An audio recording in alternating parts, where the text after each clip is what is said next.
Selamat datang di Historipedia. Jepang yang kita ketahui itu telah bertahan di Indonesia selama 3,5 tahun, mulai melancarkan berbagai macam kebijakannya. Di antaranya yang paling sadis adalah mereka mengeluarkan kebijakan Romusa. Kebijakan tersebut mengakibatkan terjadinya gelombang-gelombang perlawanan. Oleh karena itu, di video kali ini saya akan membahas tentang perlawanan melawan sang tirani. Perlawanan rakyat Indonesia melawan Jepang diselenggarakan di beberapa wilayah di Indonesia. Yang pertama, yakni di Aceh. Perlawanan rakyat di Aceh itu dipimpin oleh Abdul Jalil, tepatnya di daerah Chot Plieng, Provinsi Aceh. Merupakan ulama muda di Aceh. Ketika Jepang memerintah di Aceh, ia tidak senang dengan kebijakan dan kekejaman yang dilakukan oleh Jepang terhadap rakyat Aceh. Sehingga Abdul Jalil berusaha untuk melakukan perlawanan terhadap Jepang. Tanggal 10 November 1942, upaya damai yang dilakukan oleh Jepang ditolak Abdul Jalil, sehingga Jepang mengerahkan pasukannya untuk menyerang Chot Plieng. Kemudian pertempuran terus berlanjut dengan sekuat tenaga melawan Jepang dengan pedang dan kelewang. Setelah itu, Jepang terus memperkuat dirinya dengan senjata-senjata dan melakukan gempuran-gempuran terhadap daerah Aceh. Pada 24 November 1942, Jepang akhirnya terdesak oleh rakyat-rakyat dari Aceh. Namun Jepang tetap berusaha dan pada akhirnya Jepang membakar masjid yang ada di Chot Plieng. Banyak rakyat pengikut Abdul Jalil yang terbunuh. Dalam keadaan terdesak, Abdul Jalil dan beberapa pengikutnya berhasil meloloskan diri ke Buloh Blang Ara. Beberapa hari kemudian, saat Abdul Jalil dan para pengikutnya sedang menjalankan sholat, mereka ditembaki oleh tentara Jepang, sehingga Abdul Jalil gugur sebagai pahlawan bangsa. Dalam pertempuran ini, rakyat yang gugur sebanyak 120 orang dan 150 orang luka-luka, sedangkan Jepang kehilangan 90 orang prajuritnya. Selain di Aceh, ada juga perlawanan di wilayah Jawa Barat, tepatnya di daerah Tasik, di Singaparna. Perlawanan ini dipimpin oleh Kiai Zainal Mustafa yang menentang keras untuk melakukan Seikeirei. Seikeirei merupakan bentuk penghormatan terhadap matahari. Jadi orang Indonesia itu harus tunduk kepada Jepang dan tunduk kepada matahari. Hal tersebut bertolak belakang dengan ajaran Islam, sehingga pada Februari 1944 meletuslah perlawanan yang dipimpin oleh Kiai Zainal Mustafa. Kiai Zainal Mustafa memulai pertempuran pada salah satu hari Jumat di bulan Februari 1944. Sebelum perang, ada beberapa utusan dari kepolisian Tasikmalaya dan beberapa orang Indonesia yang ingin mengadakan perundingan dengan Zainal Mustafa. Namun, polisi Jepang itu dilucuti senjatanya dan ditahan oleh pengikut Zainal Mustafa. Kemudian, ada seorang polisi yang disuruh kembali ke Tasikmalaya untuk melaporkan yang baru saja terjadi dan menyampaikan ultimatum dari Kiai Zainal Mustafa kepada pihak Jepang agar esok segera memerdekakan Jawa, dan jika tidak, maka akan terjadi pertempuran yang akan mengancam keselamatan orang-orang Jepang. Hari berikutnya datang kembali rombongan utusan Jepang ke Sukamana untuk mengadakan kembali perundingan dengan Zainal Mustafa. Akan tetapi, utusan Jepang itu bersikap congkak dan sombong untuk menunjukkan bahwa Jepang memiliki kedudukan yang lebih tinggi dan lebih kuat. Hal ini menyulut kemarahan pengikut Zainal Mustafa, sehingga utusan Jepang itu pun dilucuti senjatanya dan ditangkap. Bahkan ada yang dibunuh. Sementara ada juga yang berhasil melarikan diri. Setelah kejadian ini, Jepang mengirimkan pasukan ke Sukamana yang terdiri dari 30 orang Kempetai dan 60 orang polisi negara istimewa dari Tasikmalaya dan Garut. Pertempuran terjadi lebih kurang 1 jam di kampung Sukamana. Pihak rakyat menyerang dengan mempergunakan pedang dan bambu runcing yang diikuti dengan teriakan takbir. Zainal Mustafa dengan pengikutnya bertempur mati-matian untuk menghadapi gempuran dari pihak Jepang. Karena jumlah pasukan yang lebih besar dan peralatan senjata yang lebih lengkap, tentara Jepang berhasil mengalahkan pasukan Zainal Mustafa. Dalam pertempuran ini, banyak yang berguguran, para pejuang Indonesia. Kiai Zainal Mustafa ditangkap bersama gurunya Kiai Emar.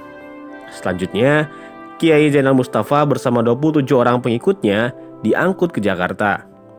25 Oktober 1944, mereka dihukum mati. Sementara Kiai Emar disiksa oleh polisi Jepang dan akhirnya meninggal. Selanjutnya, terdapat juga perlawanan di daerah Indramayu. Perlawanan terhadap kejaman Jepang yang terjadi di daerah Indramayu diakibatkan karena para petani dan rakyat Indramayu hidup sangat sengsara. Jepang telah bertindak semena-mena terhadap para petani Indramayu. Mereka harus menyerahkan sebagian besar hasil padinya kepada Jepang. Tentu, kebijakan ini sangat menyengsarakan rakyat. Begitu juga kebijakan untuk mengerahkan tenaga romusa juga terjadi di Indramayu, sehingga semakin membuat rakyat semakin menderita. Perlawanan rakyat Indramayu terjadi di Desa Kaplongan, Distrik Karangampel pada bulan April 1944. Kemudian, pada bulan Juli muncul pula perlawanan di Desa Cidempet, Kecamatan Loh Bener. Perlawanan tersebut terjadi karena rakyat merasa tertindas dengan adanya kebijakan penarikan hasil padi yang sangat memberatkan. Rakyat yang baru saja manen harus langsung dibawa ke balai desa. Setelah itu, pemilik mengajukan permohonan kembali untuk mendapat sebagian padi hasil panennya. Rakyat tidak dapat menerima cara-cara Jepang yang demikian. Rakyat protes dan melawan. Mereka bersemboyan, lebih baik mati melawan daripada mati kelaparan. Setelah kejadian tersebut, maka terjadilah perlawanan yang dilancarkan oleh rakyat. Namun, sekali lagi rakyat tidak mampu melalui kekuatan Jepang yang didukung dengan tentara dan peralatan yang lengkap. Rakyat telah menjadi korban dalam membela bumi tanah airnya. Selain dilakukan di Jawa Barat, terdapat juga perlawanan terhadap Jepang yang dilakukan di Blitar. Perlawanan ini dilakukan oleh seorang tentara peta yang bernama Supriyadi. Supriyadi sebagai tentara peta merasakan bahwasanya orang-orang Indonesia sudah mulai ditindas dan didiskriminasi oleh pihak Jepang. Banyak orang Indonesia yang merasakan sakitan ketika dijajah oleh Jepang, sehingga hal tersebut menggerakkan hati dari Supriyadi untuk melakukan sebuah perlawanan yang dilakukan oleh para tentara dari peta. Pada akhirnya, di tanggal 29 Februari 1945, Supriyadi dengan teman-temannya mulai bergerak. Mereka melepaskan tembakan mortir, senapan mesin, dan granat dari Daidan, lalu keluar dengan bersenjata lengkap. Setelah pihak Jepang mengetahui adanya gerakan penyerbuan itu, mereka segera mendatangkan pasukan yang semuanya orang-orang Jepang. Pasukan Jepang juga dipersenjatai dengan beberapa tank dan pesawat udara. Mereka segera menghalau para anggota peta yang mencoba melakukan perlawanan. Tentara Jepang mulai menguasai keadaan dan seluruh kota Blitar mulai dapat dikuasai. Pimpinan tentara Jepang kemudian menyerukan kepada segenap anggota peta yang melakukan serangan agar segera kembali ke induk kesatuan masing-masing. Beberapa kesatuan mulai memenuhi perintah pimpinan tentara Jepang itu. Akan tetapi, mereka yang kembali ke induk pasukannya memenuhi panggilan justru ditangkapi, ditahan, dan disiksa oleh polisi Jepang. Selanjutnya, diserukan kepada anak buah Supriyadi agar menyerah dan kembali ke induk pasukannya. Kurang lebih setengah dari batalion Supriyadi memenuhi panggilan tersebut. Namun, pasukan yang lain tidak ingin kembali dan tetap setia melakukan perlawanan peta yang dipimpin oleh Supriyadi.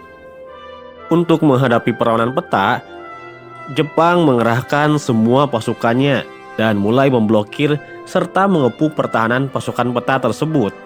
Namun, pasukan Supriyadi tetap bertahan.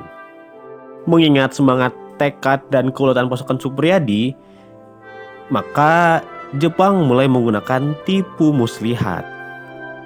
Komandan pasukan Jepang, Kolonel Katagiri, berpura-pura menyerah kepada pasukan Muradi. Kolonel Katagiri kemudian bertukar pikiran dengan anggota pasukan peta dengan lembah lembut, penuh kesantunan, sehingga hati para pemuda yang telah memuncak itu bisa membalik menjadi dingin kembali. Kolonel Katagiri berhasil mengadakan persetujuan dengan mereka. Para pemuda peta yang melancarkan serangan bersedia kembali ke Daidan beserta senjata-senjatanya. Katagiri menjanjikan bahwa segala sesuatu akan dianggap soal intern Daidan dan akan diurus oleh Daidanko Surahmad. Mereka akan diterima kembali dan tidak akan dibawa ke pengadilan militer. Ketika kembali ke Daidan, mereka disambut dengan deretan barisan para perwira di bawah pimpinan Daidanko Surahmad. Kemudian, Sodanko Muradi melaporkan kepada Surahmad bahwa pasukannya telah kembali dan menyesal atas perbuatannya melawan Jepang dan berjanji untuk setia kepada kesatuannya. Mereka tidak menyadari bahwa mereka telah masuk perangkap dari Jepang. Karena dari tempat-tempat yang gelap, pasukan Jepang telah mengepung mereka. Mereka kemudian dilucuti senjatanya dan kemudian ditawan. Diangkut ke markas Kebotaya Blitar. Ternyata Muradi yang sudah menyerah tetap diadili dan dijatuhi hukuman mati. Kekuatan peta di bawah Supriyadi semakin melemah.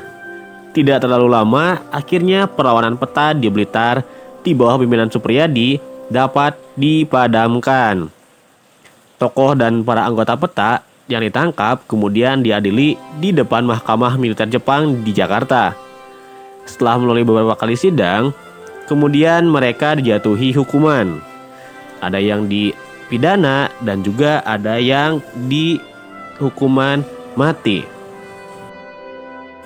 Itulah beberapa perlawanan yang dilakukan oleh Indonesia terhadap Jepang. Kita ketahui bahwasanya banyak sekali kekejaman-kekejaman yang dilakukan oleh Jepang terhadap kita, sehingga kita harus berani untuk melawannya. Sekian Historipedia kali ini. Kita ketemu lagi di episode selanjutnya. Terima kasih, tetap jaga kesehatan, salam Historia. Wassalamualaikum warahmatullahi wabarakatuh.